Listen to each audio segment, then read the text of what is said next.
साथ संगत जी प्यार से कहिए धन निरंकार जी। साथ संगत बहुत ही सुंदर ये समा बना है जहाँ पर बच्चों ने इतने सुंदर सुंदर अपने भाव भी व्यक्त किए, कविताएं भी बोली और गीत भी बोले। तो सबसे पहले तो उन सबको बहुत बहुत शुभकामनाएं जिन्होंने इसकी तैयारी करी, और उन पिताओं को, भाइयों को, बहनों को जिन्होंने इन बच्चों को तैयार करवाया। बहुत ही साथ सुंदर लग रहा था, बहुत ही अच्छा लग रहा था। अब साथ संगत दास शुरू करने से पहले एक सवाल सारे बच्चों से यहाँ बैठे पूछना चाहेगा कि बच्चों, आप सब में से वो बच्चे हाथ उठाएं जो अपने लाइफ में बहुत ज़्यादा फेमस होना चाहते हैं, या बहुत पैसे कमाना चाहते हैं, या बहुत सक्सेसफुल बनना चाहते हैं। कौन से ऐसे बच्चे हैं जो बहुत बड़ा इंसान बनना चाहते हैं? वो सारे बच्चे हाथ उठा लें। बड़े कम बच्चे बड़ा इंसान बनना चाहते भाई, सभी बनना चाहते हैं। तो साथ संगत ठीक है, हाथ नीचे कर लीजिए बच्चों। कहने का साथ संगत, दास को एक बात याद आ रही थी। अवतार वाणी का एक शब्द है कि जिस वैभव और धन की खातिर मानव दौड़ लगाता है, सतगुरु की सेवा से वो धन स्वयं ही दौड़ा आता है। तो इसका भाव ये हुआ कि अगर जो भी हम अपने जीवन में बनना चाहते हैं, हम अपने जीवन में जो भी करना चाहते हैं, वो सब संभव है। पर उसके लिए हमें अपना ध्यान कहाँ लगाना होगा? कहाँ लगाना होगा? सत्संग में, सेवा में, सिमरन में। इसका मतलब ये नहीं है कि हम कल से स्कूल नहीं जाएंगे, कि भाई महात्मा जी आए थे इलाहाबाद से, उन्होंने कहा कि भाई पूरा ध्यान सदगुरु की तरफ लगा लो, मम्मी कल से स्कूल नहीं जाना है, संगत ही जाना है। नहीं, ध्यान लगाना है। तो कहने का भाव ये कि हम अपने मम्मी और पापा की बात को मान करके सत्संग में तो आ जाते हैं, पर क्या हमारा पूरा ध्यान इस सत्संग में लगता है? नहीं। पूरा ध्यान तो किसी का भी नहीं लग पाता, और ध्यान लगाना आसान भी नहीं होता। पर हमारा प्रयास, हमारी कोशिश ही अपने आप में पूर्ण होती है। उसके बाद काम निरंकार का होता है। महात्मा संकल्प जी जो दास के साथ आए हैं, उनके साथ भी गाड़ी में जब आ रहे थे तो इसी बारे में चर्चा हो रही थी कि निरंकार तो हमारे साथ है, ये सद्गुरु हमारे साथ हमेशा है, हम चाहें या ना चाहें।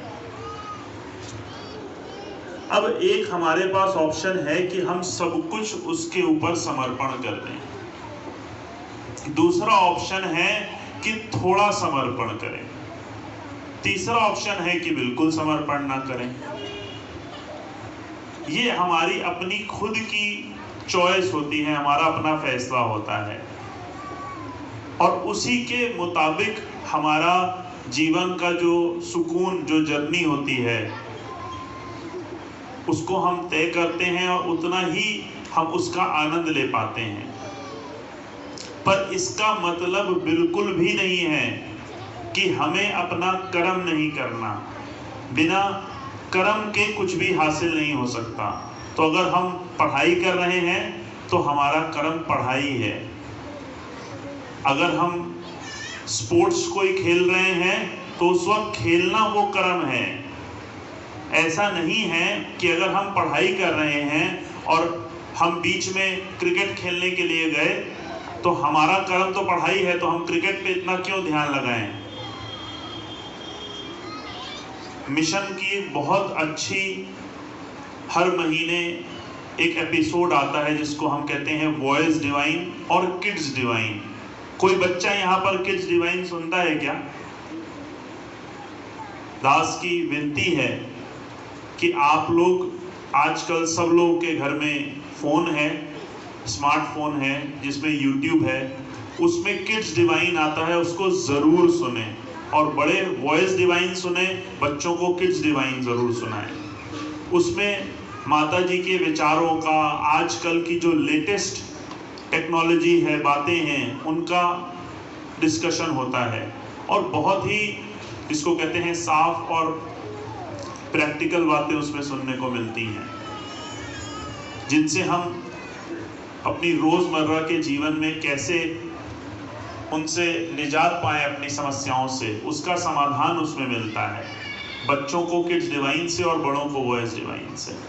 और उसमें साध संगत दास ने एक बात सुनी थी कि हर इंसान को ईश्वर ने, निरंकार ने बहुत सारे गुण दिए हैं, और जो इंसान चाहे वो कर सकता है। पर अगर हम अपनी फुल कैपेसिटी पर जो निरंकार ने हमें गुण दिए हैं, अगर हम उसको उपयोग नहीं कर रहे, तो कहीं ना कहीं ये हमारी गलती है, हम गलत कर रहे हैं। तो अगर आप क्रिकेटर, कोई क्रिकेटर बनना चाहता है यहाँ पे, सचिन तेंदुलकर जैसे, विराट कोहली जैसे, नहीं, क्रिकेट वाले कोई नहीं है। फुटबॉल, बास्केटबॉल, वॉलीबॉल, टेनिस या कोई भी स्पोर्ट्स, कोई डॉक्टर बनना चाहता है, कोई इंजीनियर बनना चाहता है, कोई भी कुछ भी जो बनना चाहता है वो बन सकता है। और ऐसा हम अक्सर सुनते हैं, एक इंग्लिश की कहावत है, शायद कुछ लोगों ने सुनी होगी, पहले दास इंग्लिश में बताता है फिर हिंदी में उसको बताएगा, कि jack of all master of none. किसी ने सुनी है क्या इंग्लिश की एक कहावत? एक महात्मा ने सुनी है। इसका मतलब ये है, कुछ लोग ऐसे होते हैं जो बहुत सारे काम एक साथ करते हैं। अगर मान लीजिए वो पढ़ाई कर रहे हैं, बच्चा है कोई, तो वो पढ़ाई भी करता है, फिर वो कोई क्रिकेट भी खेल रहा है, फिर बास्केटबॉल भी खेल रहा है, फिर वो खो खो भी खेल रहा है, फिर वो दौड़ भी लगा रहा है, फिर वो जंपिंग वाली एक गेम जो होती है वो भी कर रहा है। तो अक्सर माँ बाप या हमारा समाज या टीचर, कोई ऐसा इंसान बोल देता है कि अगर तुम इतने सारे काम करोगे तो कुछ भी नहीं बन पाओगे, क्योंकि एक पे ध्यान लगाना बहुत जरूरी है। एक काम करो, इस वक्त सिर्फ तुम्हें पढ़ाई करनी है, खेल कूद मस्ती सब बेकार है, ऐसा सुनने में आता है। अभी कुछ ही साल पहले दास को इसकी पूरी कहावत सुनने में आई। उसको दास हिंदी में ही बताता है कि वो कहावत ही जो आज तक हम सुनते आए थे, कि जो इंसान बहुत सारे काम करता है और एक काम नहीं करता, सिर्फ एक पर अपना ध्यान नहीं लगाता, वो फेल हो जाता है। पर ऐसा ये गलत है। सच्चाई कहावत ये है कि कभी कभी कुछ ऐसे लोग जो बहुत सारे काम एक साथ करते हैं, वो उनसे भी बेहतर होते हैं जो सिर्फ एक काम करते हैं। कहने का भाव साध संगत सिर्फ इतना सा है कि बात जानकारी की है, तो हमें सतर्क रहना, हमें चीजों को पहले समझ करके फिर अपने जीवन में उपयोग करना बहुत जरूरी है। और ये सदगुरु माता जी ने खुद बोला है कि पहले जानो, जिस ईश्वर की तुम पूजा कर रहे हो, जिस निरंकारी मिशन को आप मान रहे हैं, क्यों मान रहे हैं? सिर्फ इसलिए क्योंकि हमें आके अच्छा लगता है, हमें किसी ने बोला था यहाँ जाओगे तुम्हारे सारे मसले हल हो जाएंगे? नहीं, कुछ समय के बाद शायद हो सकता है कि आप परेशान हो जाएं, क्योंकि आपको लगेगा मुझे लगा था कि मेरी बेटी की शादी हो जाएगी सत्संग आकर के, शादी तो हुई नहीं, तो सत्संग आने का क्या फायदा? पहले हम इसको जानें, इस मिशन के बारे में पढ़ें, सुने। अगर हम पढ़ नहीं सकते तो किसी से पूछें, हम उसके बारे में सुने, यूट्यूब पे सुने, टीवी पे सुने, सीडी है, बहुत सारी मटेरियल है जानने के लिए। किसी विद्वान महात्मा से, अपने मुखी जी से, या जो भी वो विद्वान जिनको समझते हैं, और बच्चों को भी उसकी पूरी जानकारी दें कि बाल सत्संग आना क्यों जरूरी है। जैसे कि अभी संचालक जी ने भी बहुत अच्छे से बताया कि जो बच्चे होते हैं वो एक पौधे की तरह होते हैं, और एक पौधे को एक वृक्ष बनाने में क्या क्या लगता है, सबसे ज्यादा जो चीज लगती है एक पौधे को वृक्ष बनाने में, वो है धैर्य। बड़े धैर्य के साथ हम उसको समझें, उस पौधे को, उसमें कितना पानी डालना है, उसको कितनी धूप चाहिए, ये करने से पहले हमें ये समझना पड़ेगा कि उस पौधे की क्या विशेषताएं हैं, वो कौन सा पौधा है, कैसे महकता है, उसकी क्या जरूरतें हैं। अगर हम कोई एक पौधा लें और उसमें रोज पानी डालें और रोज धूप दिखाएं, और इसी तरह से दूसरा पौधा लें, उसमें भी रोज पानी डालें, रोज धूप दिखाएं, तीसरा पौधा लें, तीनों अलग अलग पौधे लें, हो सकता है उसमें से एक पौधा बचे और दो पौधे मर जाएं। फिर हम किसी माली से पूछें तो वो कहेगा कि भैया इसमें इतना पानी नहीं डालना था, इसमें सिर्फ हफ्ते में एक बार पानी डालना था, और इस वाले को धूप नहीं दिखानी थी, ये बिना धूप के भी थोड़ी सी लाइट में भी चल जाता, इसलिए उसको बहुत धूप दिखा दिया आपने। उसी तरह से हमारे बच्चे होते हैं। जो ये गार्डन जिसको हम गुलदस्ता कहते हैं, ये जो गार्डन होता है उसमें अनेक प्रकार के फूल होते हैं, और उन अनेक प्रकारों के फूलों की अलग महक होती है, उस सब की अलग विशेषताएं होती हैं। अगर हमें गार्डन अपना अच्छा सजाना है तो हर पौधे को पहले समझना पड़ेगा, और उसको उस पौधे के अनुसार उसको सींचना पड़ेगा, उसको संभालना पड़ेगा, तब जाकर के वो एक सुंदर वृक्ष बनेगा या महकता हुआ पौधा बनेगा। तो ये जिम्मेदारी हम बड़ों की है कि हर बच्चा एक जैसा नहीं होगा साथ संगत, इसे हमें समझना पड़ेगा। हम अक्सर ऐसा सोचते हैं कि हमने अपने बच्चों को बाल संगत में डाल दिया तो अब तो सब हमने नंकार के इनको गोदी में डाल दिया, अब सब नंकार करेगा। नंकार तो कर ही रहा है सब कुछ, पर अगर आपने उनको पैदा किया है तो नैतिक जिम्मेदारी आपकी है। तो हमें समय के अनुसार, जैसे कि महात्मा ने, संकल्प जी ने भी कहा कि कहीं ऐसा तो नहीं कि सत्संग में हमारी विचारधारा, हमारी सोच, हमारी बात करने का तरीका बहुत सुंदर है बच्चों से, सत्संग के बाद हम अपना तरीका एकदम विपरीत कर लें। इसका मतलब दास ये बिल्कुल भी नहीं कह रहा है कि माता पिता को स्ट्रिक्ट नहीं होना चाहिए, कहीं कहीं पर डांटना भी जरूरी होता है, छोटे बच्चे को कहीं कहीं पे टाइट भी करके बात करनी जरूरी हो जाती है, उन्हें समझाना भी होता है। पर हमारा जो एक, जिसको कहते हैं एक माहौल जो हम देते हैं अपने घर का, सत्संग दास का भी छोटा बच्चा जो है वो 2.5 साल का है, बड़ा वाला 7-8 साल का है। तो अक्सर ऐसा होता था कि उसको सत्संग ले जाते थे तो वहाँ कभी मतलब शोर मचाए, कभी रोने लगे, कभी खाना नहीं खाया, ये कुछ ना कुछ लगा रहता था। तो कभी कभी क्या होता था, उसकी वजह से दास सत्संग में मन नहीं लग पा रहा है, अभी बच्चा इधर जा रहा है उधर जा रहा है, तो अपना ध्यान नहीं लग पा रहा था। तो मन में एक सवाल आया ऐसे ही कि यार चलो भैया बड़ा हो, अभी बाल सत्संग में भी नहीं डाल सकते, अब थोड़ा बड़ा होगा तो बाल सत्संग में जाने लगेगा, तो छोटे वाले को घर पे ही छोड़ देते हैं किसी के साथ। पर फिर मन में एक कंफ्यूजन भी हो रही थी कि कहीं अगर छोड़ दिया तो वो गलत ना हो जाए। तो महात्मा राकेश मुटरेजा जी, जो कि दिल्ली में मेंबर इंचार्ज महात्मा है, वो इलाहाबाद आए थे। तो मन में ऐसे ही सवाल आ रहा था तो दास ने उनसे पूछ लिया। उन्होंने कहा जरूर उनको भी सत्संग लाना चाहिए, तो दास ने उनसे पूछा क्यों?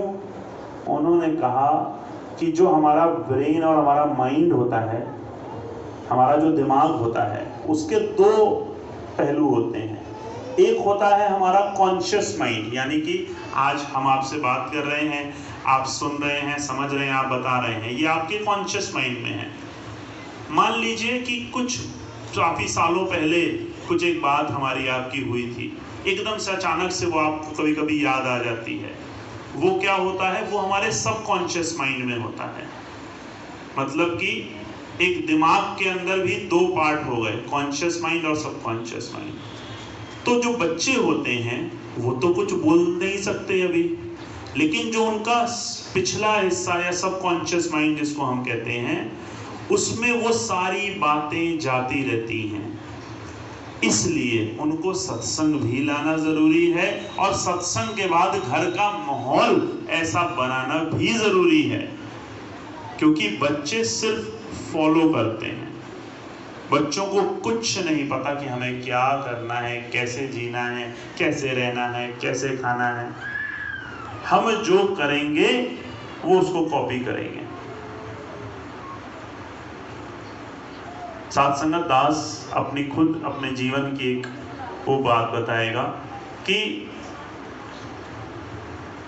एक बार दास और दास की जो वाइफ हैं, उनके साथ कुछ वैसे ही बात हो रही थी। उसी बातों में थोड़ा सा एक बहस सी हो गई, और कुछ समय बाद दास ने देखा कि एक शब्द जो दास ने कुछ गलत बोल दिया था, वही शब्द थोड़ी देर बाद मस्ती ने बच्चे ने भी वही शब्द रिपीट किया। और एकदम दास और हमारी वाइफ, हम दोनों एक दूसरे को देख करके एक मतलब जैसे शर्म सी आ गई कि ये क्या किया, क्योंकि हम बच्चों के सामने लड़े। उसने उस वक्त, ऑब्वियसली छोटा बच्चा है, वो कैसे कुछ बोलेगा या समझेगा, पर वो शब्द उसके दिमाग में चला गया और वो शब्द उसने रिपीट किया, जो कि गलत शब्द था। कहने का भाव साथ संगत ये कि बच्चे जो हैं वो खुली किताब हैं, उसमें जो लिखना चाहे लिख सकते हैं।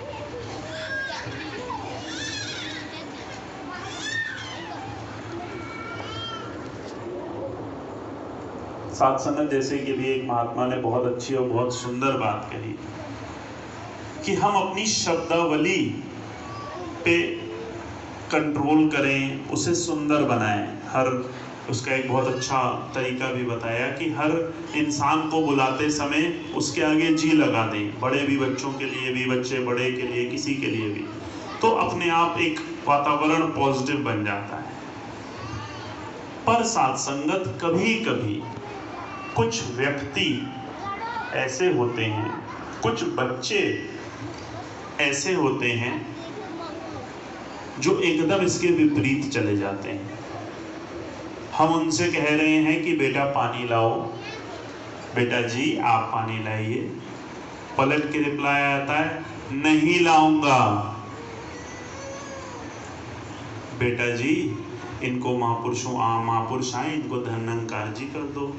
कभी कभी पलट के रिप्लाई आता है नहीं करूंगा। तो क्या सवाल आता है कि अगर कोई बच्चा ऐसा कर रहा है तो हमें क्या करना चाहिए?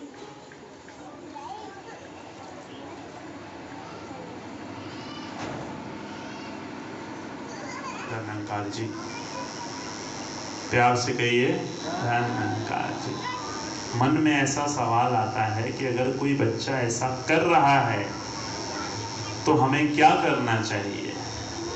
पर अगर वो फूल महक नहीं रहा है, बदबू कर रहा है, तो क्या करना चाहिए?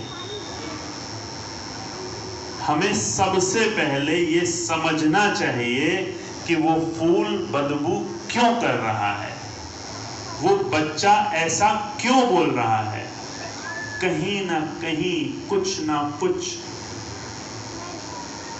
गलती हुई होगी। जैसे जैसे हम किसी परेशानी के बेस पर जाएंगे, अपने आप उस परेशानी का हल हमें समझ में आ जाएगा, या उसकी संगति गलत होगी, या घर का माहौल गलत होगा, या हमने कुछ ऐसा किया होगा जिसकी वजह से आज ये ऐसे रिप्लाई दे रहा है। अब इसका सल्यूशन क्या है? सबसे पहले तो अपने आप को ठीक करना।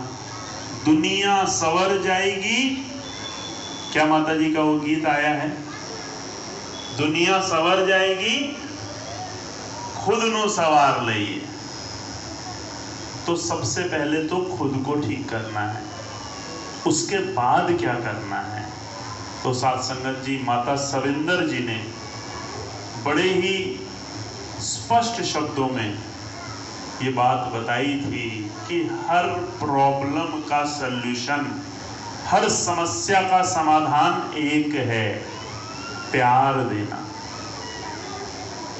अगर हम प्यार से, अब एक ऑप्शन हमारे पास ये है कि हम वही, या महापुरुष आए हैं उनको धन्यंकार नहीं कर रहा, महापुरुष आए हैं तो उनके सामने तो हम नहीं करेंगे, पर महापुरुषों के जाने के बाद एक उसको घुमा के देते हैं कि महापुरुष आए थे, तुमको बोला धन्यंकार दिया, तुमने महापुरुषों के सामने बेइज्जती कर दी।